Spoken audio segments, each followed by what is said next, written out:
প্রথম হচ্ছে ইমেজ সংকট যেটা হয়েছে, ইতিপূর্বে আমি যেটা বলেছি যে কোটা সংস্কার আন্দোলন করতে গিয়ে মুক্তিযোদ্ধাদের কোটা, মুক্তিযোদ্ধা সন্তানের কোটা, যে বিষয়গুলাই সবচাইতে অগ্রাধিকার হিসেবে উঠে আসছিল সংগ্রামের সময়, এবং এটা আন্তর্জাতিকভাবেই বিস্তৃত হয়েছে। সবাই এটাকে নিয়ে সংবাদ করেছে, বলেছে, এখনও বিশ্লেষণ হচ্ছে এই সমস্ত এগুলো নিয়ে। কিন্তু সত্যিকার অর্থে যারা প্রকৃত মুক্তিযোদ্ধা, এই মুক্তিযোদ্ধাই বলতে চাচ্ছিলাম, কিন্তু সেখানে প্রকৃত লাগাতে হলো, এটা আমার জন্য একটা দুঃখের ব্যাপার।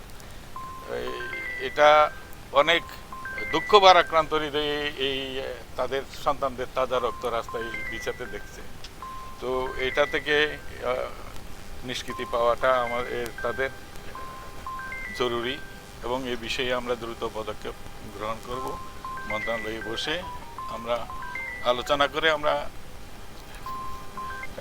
পর্যায়ক্রমে সিদ্ধান্তগুলো আপনাদের কাছে আসবে, এবং বস্তুনিষ্ঠ এবং কার্যকর সিদ্ধান্ত আপনারা দেখতে পাবেন।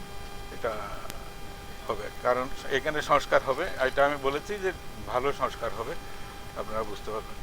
আমরা তো নানান বিষয়ে এখন অনেক ফ্যান্টাসি গল্প তৈরি করেছি, এগুলির আড়াল থেকে সত্য বের করে নিয়ে এসে জনগণের সামনে উপস্থাপন করব আশা করি।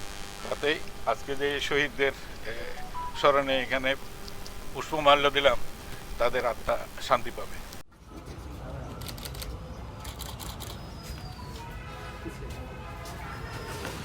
Kuya, bigay nga ba? Bigay niya.